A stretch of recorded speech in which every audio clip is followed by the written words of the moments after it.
Welcome to Afghanistan's Dadmoy on August 23rd, 1950. Afghan migrants in Tajikistan are so afraid of being arrested and deported that even their wives don't go out to buy basic necessities. The International Organization for Migration has announced that from last week until August 3rd, about 1,388 Afghans have been deported from Tajikistan. We have prepared a comprehensive report on the difficult situation of Afghan migrants in Tajikistan, which we present to you. After the Tajik government began detaining and deporting Afghan migrants from the country, a number of Afghan migrants say that out of fear of being arrested, they don't even leave their homes to buy basic necessities.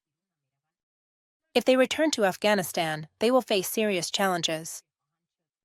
One of these migrants, who did not want his name revealed, spoke on the condition that his voice be altered. I myself and other migrants are so afraid that, so that the police don't catch us or cause us harm or death, we don't leave our homes at all. God forbid that any of our family members get sick and we have to leave the house to take them to the hospital. Here, it's extremely difficult for us. We spend our days and nights as if we're in prison. Another Afghan woman in Tajikistan, who also did not want her name mentioned in the report, says she is worried about returning to Afghanistan because of the Taliban government's restrictions on women. If we go back to Afghanistan, for example, we are in danger. Up to this moment, I am still a child. Here, it's good for me. It's more comfortable. And with this income, I can also start a business. I can make a name for myself. I can't do that in Afghanistan. These concerns are being raised while the International Organization for Migration has announced that from July 7th to August 3rd, about 1,388 people have returned to Afghanistan from Tajikistan through the Sher Khan Bandar border crossing. In a report published on Monday, this organization added that 80 to 90% of these individuals were forcibly deported. According to this report, among those who returned, 49% are men, 38% are women, and 13% are children under the age of 5.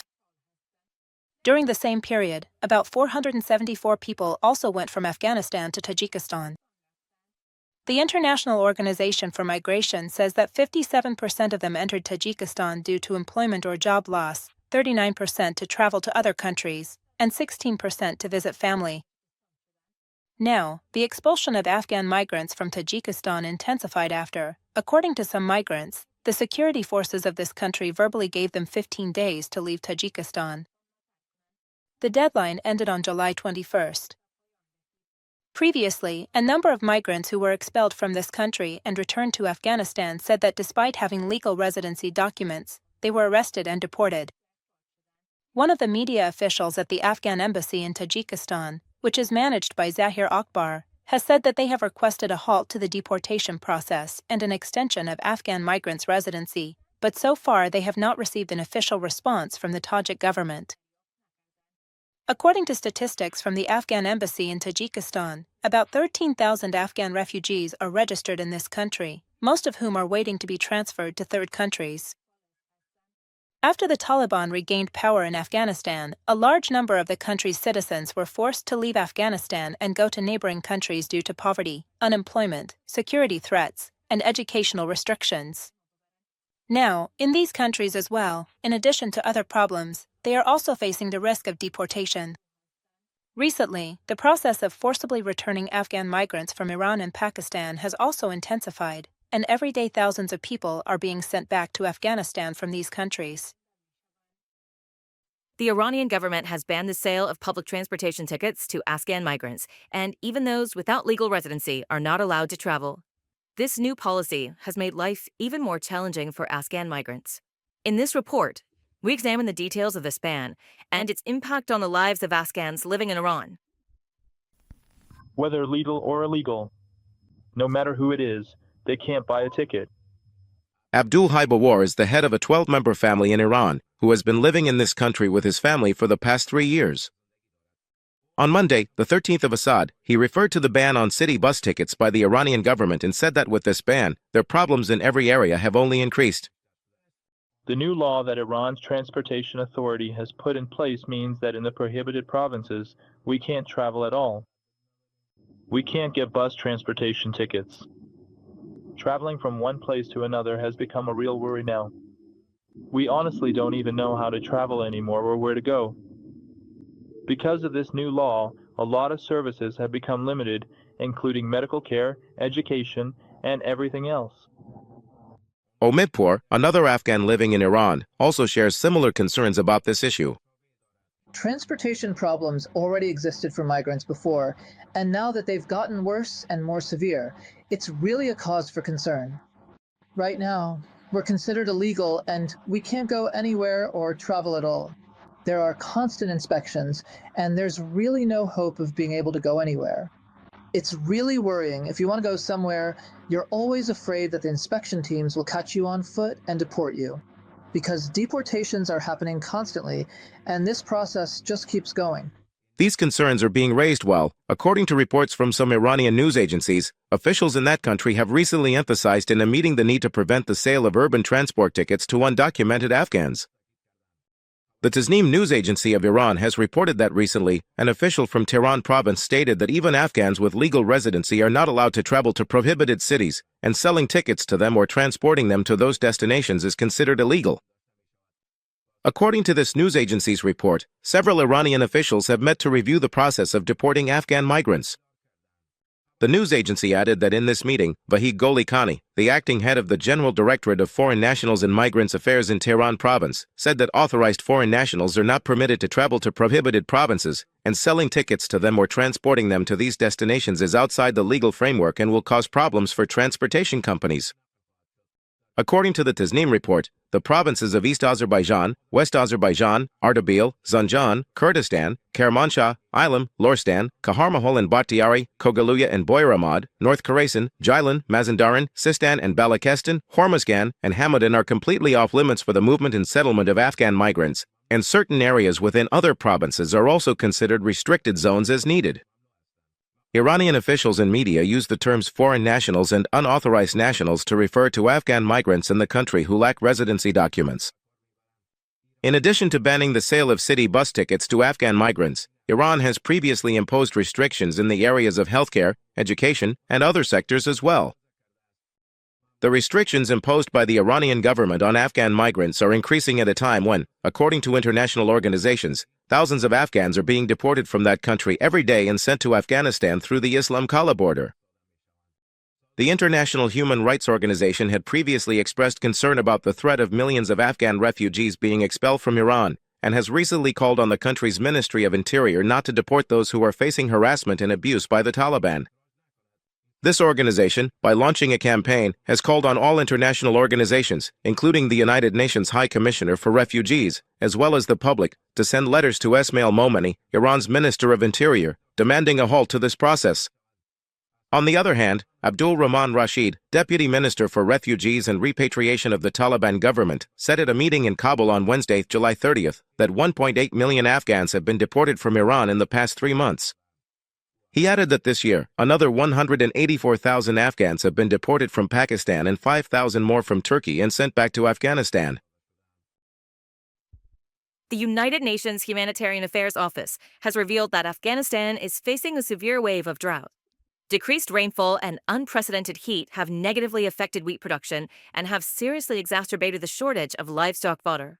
We have prepared a detailed report on the effects of this drought on people's lives, which we now present to you. While Afghanistan is considered one of the countries most vulnerable to climate change, the United Nations Office for the Coordination of Humanitarian Affairs, OCHA, has warned that the country is facing a severe wave of drought.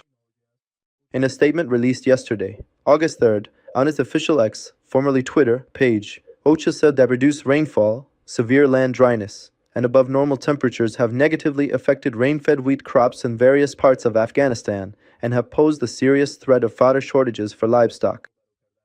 The statement noted that rainfall levels have been below average, temperatures have been higher than usual, and soil moisture has been reported as very low. The provinces of Baghuz, Ghor, Faryab, Saripol, Samangan, Baghlan, Takhar, Badakhshan, Daikundi, Bamyan, Parwan, and Kabul were mentioned as the provinces most vulnerable to the impacts of drought. However, it has been stated that the situation has now returned to normal. Meanwhile, a number of residents from various provinces of Afghanistan say that due to severe drought this year, they will not have a good harvest. Shamsur Rahman, a resident of Kuri district in Baghlan province in the north of the country, said that due to water shortages, their melon harvest is not good. Growing melons has become really difficult. Our melon crop has completely dried up. Our rain-fed wheat also didn't yield anything. It hasn't rained. Even drinking water has become scarce in a village. The drought is severe, and people are very poor. But this year, there was no harvest. There's nothing for the animals either. Only the deserts and hills are left. It's caused a lot of hardship. Wazirgul, a resident of Aliyat Hazrat Sultan in Samangan province, says that because of the drought, many families have left the area. He said that the water level has dropped so much that even the orchards have dried up. When we were kids, and in the spring, when rain-fed crops are usually planted, there was no rain at all, and that's why the farmers' crops were completely destroyed. The water has become so scarce that even the orchards have dried up. Men are leaving their villages, and the drought has become much more severe compared to previous years. Meanwhile, Afghanistan is currently facing severe damage caused by climate change. The United Nations Office for the Coordination of Humanitarian Affairs, OCHA, also warned in a report dated July 27 that Afghanistan is facing increasing consequences of climate change this summer, including drought and unprecedented heat, the risk of floods, a significant decrease in agricultural yields, and the loss of livestock. OCHA stated that the month of June passed with below-average rainfall and higher than normal temperatures across Afghanistan, and that the low water levels in various regions are a worrying sign of the deteriorating state of the country's water resources. While Afghanistan is facing the growing consequences of the climate crisis, such as drought, unprecedented heat, the threat of floods, and a significant decline in agricultural yields and livestock production, the Meteorological Department of the Taliban government's Ministry of Transport and Civil Aviation has forecast heavy rainfall and severe flooding on Monday, August 4th, in the provinces of Nuristan, Kunar, Nangarhar, Lagman, Kapiza, Parwan, Kabul, Logar, Khost, Paktia, and Paktika. The statement says that the amount of rainfall is expected to be between 10 and 25 millimeters. Although people in some drought-affected areas may be pleased with this forecast, the United Nations Office for the Coordination of Humanitarian Affairs, OCHA, has stated that this year's rainy season has started earlier than usual, and while the predicted rainfall in some areas may help reduce drought, it also increases the risk of flooding. The gold market in Kabul has faced a severe recession, and traders say that buying gold is now more common than selling it. Afghan families, due to the poor economic situation under Taliban rule, have been forced to sell their gold in order to cover their basic needs. In this report, we examine the difficult situation of this market and its impact on household economies. When the economy in Afghanistan is weak, then people start selling their gold. Based on our sales, our purchases are higher. This is a visit with one of the goldsmiths at a commercial market in Kabul's Kambini area. He says that recently, especially in the past month, the amount of gold being bought has been higher than the amount being sold. In the conversation, Didar adds that most families who had previously bought gold are now, due to the poor economic situation, forced to sell their gold to cover the costs of other basic family needs. Compared to before, our purchases have increased more than our sales. When the economy in Afghanistan is weak, people start selling their gold. Compared to our sales, our purchases are higher. It's been 5 years. Right now, let me tell you, our purchases are more than our sales. The government needs to do something because they need to create job opportunities so that people can get busy and find work. Mohammed Zargari, who works in a commercial market near the Malikasker intersection in Kabul, shares a similar opinion and says that the recent economic challenges faced by the people have caused business to decline compared to 2 months ago, even though this is usually the best season for selling gold. It's obvious that Afghanistan's business is weakening daily, and for the past decade, there's only been one business season. Even now, these seasons don't bring in the same business. Of course, those who are struggling financially end up selling their goods. Gold is an investment, a kind of policy. When someone is in a tight spot, they have to sell it. A lot of people are selling their gold these days. Now, what we really want is for people's economy to improve so that everyone can have better jobs and businesses. But before, the risks and insecurity for traders were very high. Right now, if only people's economic situation could get better, business would improve too. One of the goldsmiths in the Sarishat Sada market in Kabul says that he has invested hundreds of thousands of dollars in his business, but in recent months, given the current market situation, both his capital and business have taken a hit. He, who did not want his name mentioned in the report, says, Compared to previous years and even previous months, our sales have dropped and keep getting lower. People need to buy basic necessities. Business is slow. We can't accept selling goods on credit. Sales are not good. Our sales aren't good either. We don't know if the business will last. Where will the money for the shop rent come from? And we just keep hoping that maybe tomorrow things will get better or the day after. But it just keeps going on like this. Whatever work I have in hand, if it's from you, it's nothing but what's happening in Kazakhstan. Is there anyone left who would invest anymore?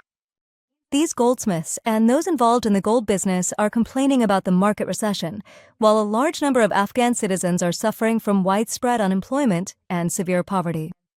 Although the price of gold changes daily based on the fluctuations of foreign currencies against the Afghani and gold in various types, especially from Arab countries, is imported into Afghanistan.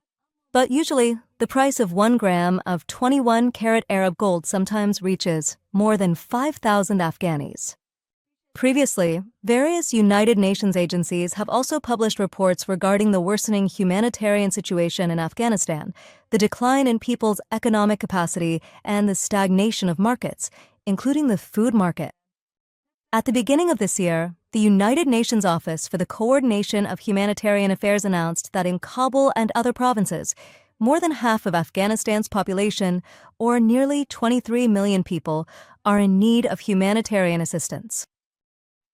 End of the news.